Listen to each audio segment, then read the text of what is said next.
নির্বাচন কমিশনের পক্ষ থেকে কতগুলি দফা দেওয়া হয়েছে, কি কি জিনিস প্রয়োজন এবং কি কি কারণে কার শাস্তি হবে, কি কারণে ভোট বাতিল হবে, এটা পরে আসতেছি। আমি মনে করি বা আমরা মনে করি সুষ্ঠু অবাধ নির্বাচন করার পূর্ব শর্ত হলো দেশদ্রোহীদের গ্রেপ্তার করা। দেশদ্রোহীদের গ্রেপ্তার না করলে সুষ্ঠু নির্বাচন হবে না। আজকেও পত্রিকায় আছে কয়েক হাজার অবৈধ অস্ত্র জনগণের কাছে আছে, যেগুলি পুলিশের কাছ থেকে লুণ্ঠন করা হয়েছে। এছাড়াও আওয়ামী লীগের আমলে প্রায় 16,000 লাইসেন্স দেওয়া হয়েছে, যেগুলির কোনো হদিশ নাই। তাহলে ধরে নিতে পারেন বাজারে প্রায় বৈধ অবৈধ বা 20 থেকে 25,000 বিভিন্ন ধরনের অস্ত্র বাজারে আছে। এই অস্ত্রগুলি যে ব্যবহার হবে না, এটার কোনো নিশ্চয়তা নাই। স্বরাষ্ট্র মন্ত্রণালয়ের উচিত ছিল বিগত 1 বছর এই অস্ত্রগুলি উদ্ধার করা, কিন্তু এই ব্যাপারে স্বরাষ্ট্র মন্ত্রণালয় সম্পূর্ণ ব্যর্থ হয়েছে। শেখ হাসিনা ভারতে বসে প্রতিনিয়ত বাংলাদেশের জনগণের বিরুদ্ধে, বাংলাদেশের সরকারের বিরুদ্ধে ষড়যন্ত্র লিপ্ত হয়েছে। এটা প্রত্যক্ষভাবে সাহায্য করছে ভারত সরকার। কারণ ভারত সরকার বাংলাদেশ এগিয়ে যাক, বাংলাদেশ একটা শক্তিশালী দেশ হোক, এটা ভারত চায় না। ভারত চায় একজন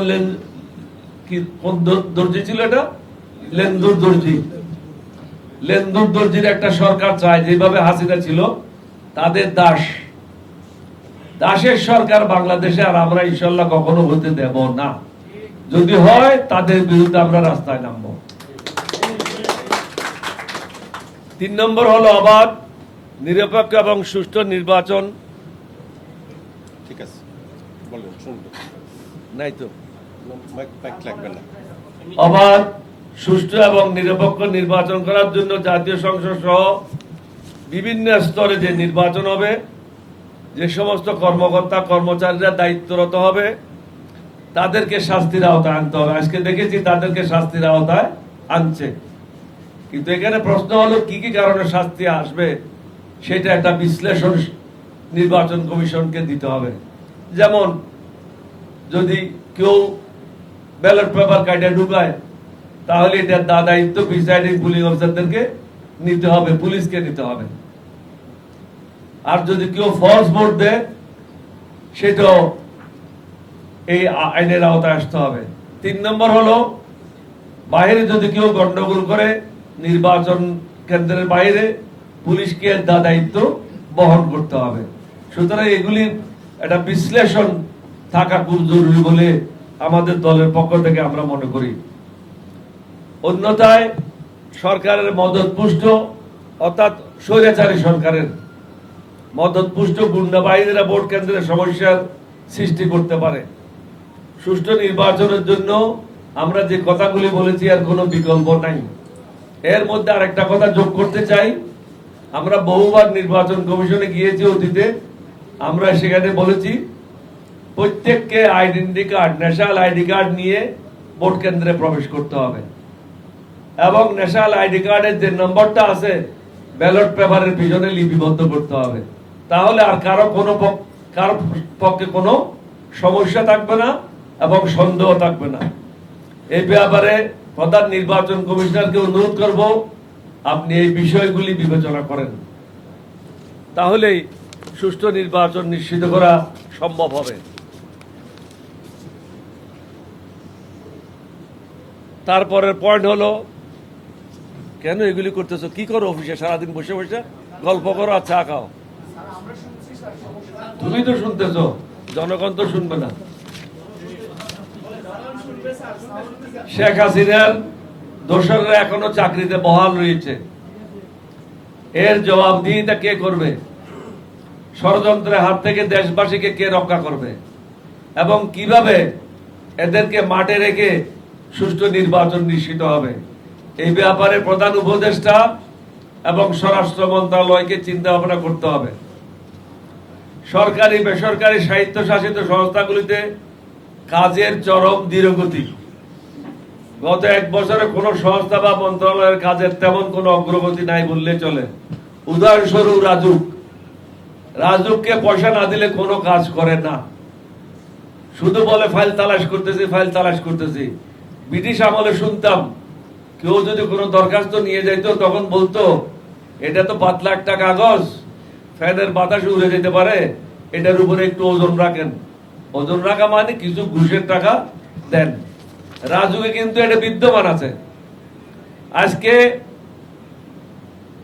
আমাদের দুদকের চেয়ারম্যান বলেছেন সম্পূর্ণভাবে দুর্নীতি নির্মূল করা সম্ভব না। আমি মনে করি এই কথাটা ঠিক না, সম্পূর্ণভাবে নির্মূল করা সম্ভব। আমি যখন যোগাযোগ মন্ত্রী ছিলাম, প্রথম 6 মাসের মধ্যেই সড়ক ও জনপথ, বিআরটিএ, বিআরটিসি এবং রেলওয়েতে আমি সম্পূর্ণভাবে দুর্নীতি মুক্ত করেছিলাম। রেলওয়ে থেকে একদিনে 147 জন বুকিং ক্লার্ককে আমি বরখাস্ত করেছিলাম। অফিসারদের মধ্যে উপরের থেকে 2 জন বাদ দিয়ে 117 জনকে বরখাস্ত করেছিলাম।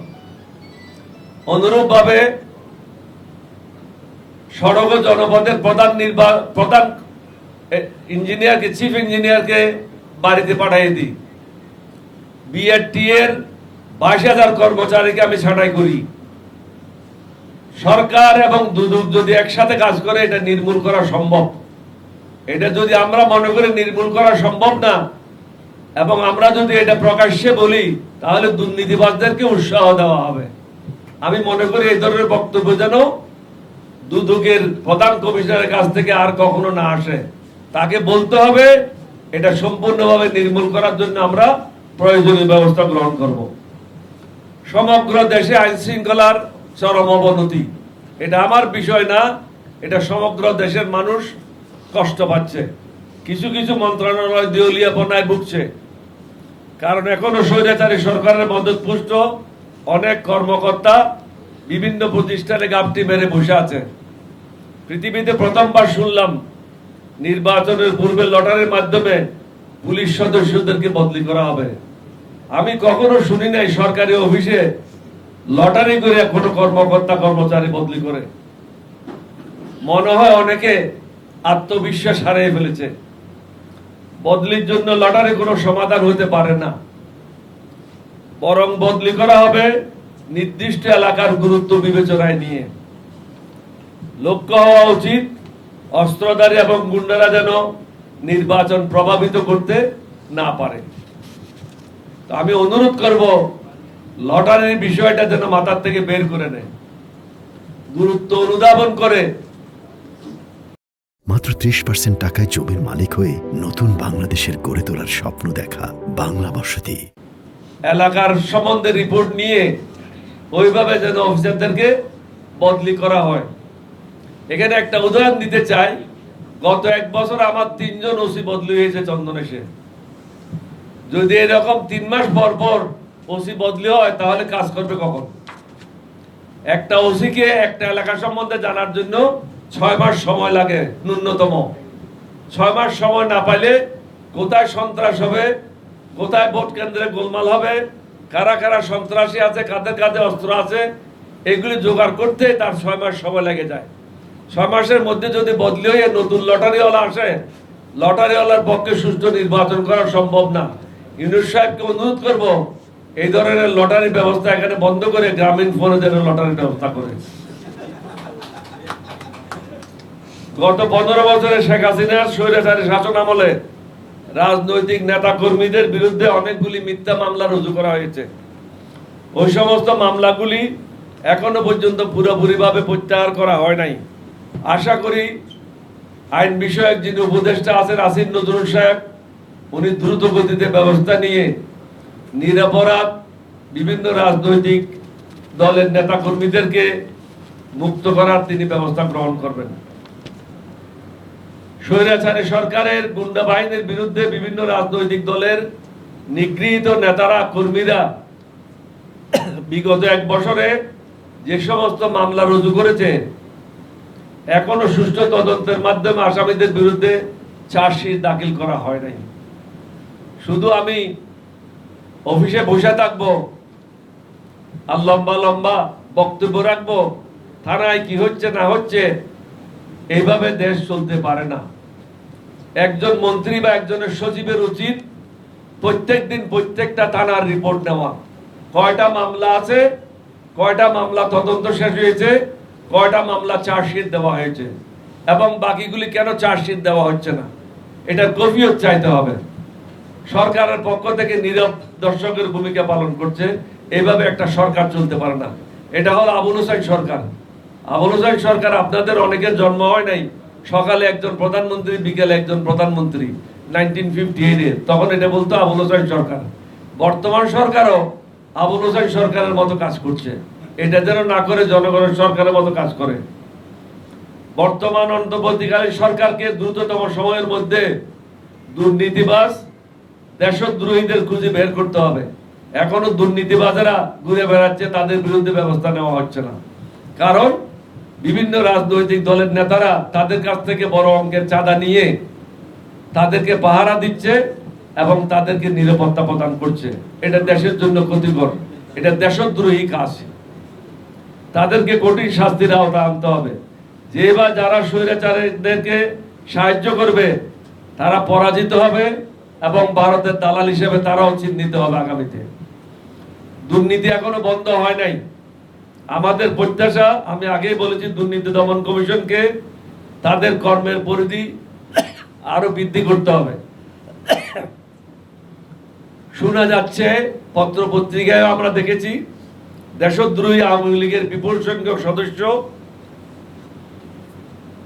শেষ পর্যন্ত তাদের পিত্রালয় ভারতে আশ্রয় গ্রহণ করেছেন। কলকাতা সহ ভারতের বিভিন্ন জায়গায় তারা ভারতের সক্রিয় সাহায্য এবং সহযোগিতার মাধ্যমে আওয়ামী লীগের অফিস প্রতিষ্ঠা করে বাংলাদেশের বিরুদ্ধে ষড়যন্ত্র করছে এবং বাংলাদেশকে ধ্বংস করার কাজে তারা লিপ্ত হয়েছে। অন্যদিকে ভারত সরকার বলে আমরা বাংলাদেশের বন্ধু এবং সুপ্রতিবেশী। সম্পূর্ণ মিথ্যা কথা। বর্তমান ভারত সরকার বাংলাদেশের বন্ধু নয়, বরং দেশদ্রোহীদের বন্ধু, এবং এর পরিণাম তাদের জন্য শুভ হবে না। দ্রব্যমূল্য নিয়ন্ত্রণে সরকারকে আরো তৎপর থাকতে হবে। সাধারণ মানুষেরা কষ্টে আছে, উপার্জন হ্রাস পাচ্ছে, বেকার সমস্যা বৃদ্ধি পেয়েছে, অনেকে চাকরিচ্যুত হচ্ছে। পরে আমি আসতেছি এই ব্যাপারে। কারণ হাসিনার মদতপুষ্ট বড় বড় কয়েকজন ব্যবসায়ী এখনো ধরা ছোঁয়ার বাইরে। আমি আগেই বলেছি এই প্রশ্নটা, এই কর্তাটা যথাশীঘ্রই সম্ভব তাদের বিরুদ্ধে শাস্তিমূলক ব্যবস্থা গ্রহণ করতে হবে, অন্যথায় দ্রব্য মূল্যে কখনো স্থিতিশীলতা আসবে না। এছাড়াও বিভিন্ন পৌরসভায় চতুর্থ শ্রেণীর কর্মচারীদেরকে বদলির আদেশ অমানবিক। চতুর্থ শ্রেণীর কর্মচারীরা বর্তমানে যে বেতন পায় তাতে তাদের সংসার চালিয়ে নিতে কষ্ট হয়। সেই জায়গায় তারা নিজ বাড়িতে থেকে চাকরি করতে না পারলে তাদের পক্ষে দুই জায়গায় ব্যয় নির্বাহ করা সম্ভব হবে না। অনতি বিলম্বে এটা বন্ধ করা উচিত। চতুর্থ শ্রেণীর কর্মচারীদের বদলি করাটা জনগণের উপকারের পরিবর্তে আমি মনে করি জনগণকে জুলুম করা হচ্ছে। অনতি বিলম্বে এই ধরনের হঠকারী সিদ্ধান্ত বন্ধ করা উচিত। বরং দুর্নীতিবাজদের চিহ্নিত করুন, তাদেরকে চাকরি থেকে বরখাস্ত করুন। বদলি করা কোনো স্থায়ী সমাধান নয়। ইদানিং বিভিন্ন ফার্মেসিগুলিতে যে সমস্ত জরুরি ওষুধগুলি সেগুলি পাওয়া যাচ্ছে না, সঠিক চিকিৎসাও নাই দেশে। তাহলে দেশের মানুষের কি অবস্থা হবে? কোথায় যাবে? এর সমাধান বা কোথায়? আশা করি সংশ্লিষ্ট মন্ত্রণালয়গুলি এই ব্যাপারে জরুরি ভিত্তিতে যে সমস্ত ওষুধ পাওয়া যাচ্ছে না সেগুলি বিদেশ থেকে আনার ব্যবস্থা গ্রহণ করবেন। বিভিন্ন বেসরকারি ব্যাংক বিভিন্ন অজুহাতে তাদের কর্মকর্তা কর্মচারীদেরকে বের করে দিচ্ছে। যেমন এসালম, তিনি হয়তো 24 বিলিয়ন বা 30 বিলিয়ন টাকা নিয়ে বিদেশে পলায়ে গেছে। কর্মচারীদের তো এত দোষ নাই। যদি দোষ থাকে তাদের বিরুদ্ধে এনকোয়ারি করেন, এনকোয়ারি করে তাদেরকে বরখাস্ত করেন, জেলে দেন, কারো কোনো আপত্তি নেই। কিন্তু বিনা কোনো কারণে তাদেরকে চাকরির থেকে বের করবেন, বেকার সমস্যা আরো অধিকতর বৃদ্ধি পাবে, এটা দেশের জন্য কখনো কাম্য হতে পারে না। যেখানে আমি একজন লোককে চাকরি দিতে পারছি না, যেখানে বিদেশ থেকে কোনো বিনিয়োগ আসছে না, সেখানে আমি যারা চাকরিতে আছে তাদেরকে বের করে দিচ্ছি। এটা তো ইউনিট সরকারের কাজ না। আমরা অনুরোধ করব তিনি যেন এই ব্যাপারে প্রয়োজনীয় ব্যবস্থা গ্রহণ করেন। বিগত 1 বছরে কতজন নতুন চাকরি পেয়েছে, কতজনকে ব্যাংক থেকে বের করে দিয়েছে এবং দিচ্ছে, এই ব্যাপারে অর্থ উপদেষ্টার বক্তব্য প্রত্যাশা করছি। অথচ অন্যদিকে দুর্নীতিবাজ, লুটেরা ও শেখ হাসিনার দালালেরা বহাল তবিয়তে আছে, তাদের বিরুদ্ধে ব্যবস্থা নেওয়া হচ্ছে না, কারণ তারা টাকা দিয়ে ম্যানেজ করে নিজ নিজ পজিশনে আছে। অনেক উপদেষ্টা নীরব ভূমিকার বা নীরব দর্শকের ভূমিকা পালন করছে, সরকারি সুযোগ সুবিধা ভোগ করছে। জনগণের কি প্রয়োজন, জনগণ কিভাবে উপকৃত হবে, এভাবে তারা কোনো চিন্তা ভাবনা করছে না।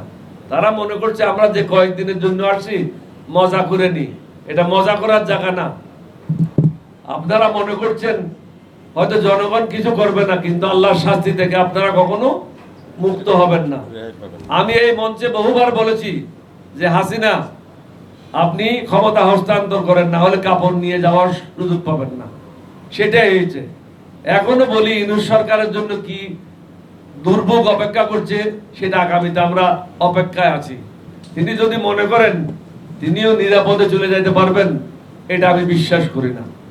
কারণ বাংলাদেশের লোকের সাথে যারাই প্রতারণা করেছে, বেঈমানি করেছে, আল্লাহর পক্ষ থেকে তাদের উপর গজব নেমে এসেছে। দেরিতে হলেও গজব থেকে তারা মুক্ত হয় নাই। মনে রাখবেন, লোভ, লালসা, হিংসা, অহংকার মানুষকে ধ্বংস করে। সুতরাং আমাদেরকে এগুলি থেকে বিরত থাকতে হবে। যেটা ন্যায়, যেটা আইন, সেগুলি মেনে জনগণের উপকারে কাজ করতে হবে। শুধু অফিসে গেলাম, মজা করলাম, আত্মীয় স্বজনদেরকে সুযোগ সুবিধা দিলাম, নিজের ছেলে মেয়েদেরকে ব্যবসা বাণিজ্য দিলাম, এটা কিন্তু উপদেষ্টাদের লক্ষ্য না। আমরা আশা করব উপদেষ্টারাও সঠিকভাবে তাদের দায়িত্বগুলি পালন করে দেশবাসীকে সঠিক পথে এগিয়ে নিয়ে যাবেন। বিনিয়োগ সম্পূর্ণ বন্ধ, বিনিয়োগ আনার ব্যবস্থা করতে হবে, না হলে দেশের অবস্থার উন্নতি হবে না, এবং যে বেকার সমস্যা সৃষ্টি হয়েছে সেটার থেকে আমরা বের হতে পারবো না। আমরা আশা করি আপনাদের মাধ্যমে সমগ্র দেশবাসী এলডিপির কি বক্তব্য সেটা শুনবে, এবং সরকারও যে সমস্ত জায়গায় প্রয়োজনীয় ব্যবস্থা নেওয়ার প্রয়োজন তারা সেই ব্যবস্থা নেবেন। আমি সব শেষে আবার বলবো, প্রত্যেকটা রাজনৈতিক দলকে তাল বাহানা না করে, যে জন্য গত 15 বছর আমরা আত্মত্যাগ করে রাস্তায় ছিলাম, এই নির্বাচনটা যেন সুষ্ঠু হয় সেটা নিয়ে আমরা কাজ করি। নির্বাচন ব্যাহত হয় এই ধরনের কোনো বক্তব্য রাখা, এটা হবে হাসিনাকে সাহায্য করার শামিল, এবং হাসিনার দালাল হিসেবে আমরা চিহ্নিত হব। ভারতের পক্ষে যারাই পদক্ষেপ নেবে তারা ভারতের দালাল হিসেবে চিহ্নিত হবে। জনগণ ভারতকে আর চায় না, ভারতের আধিপত্য বাংলাদেশে হোক এটাও চায় না। কিন্তু বাংলাদেশের জনগণ ভারতের বিরুদ্ধে না। আমরা ভারতের ক্ষতি হয়, বাংলাদেশের জনগণ কখনো এই ধরনের কাজ হবে না, করবে না, কারণ আমরা ইসলাম ধর্মে বিশ্বাস করি।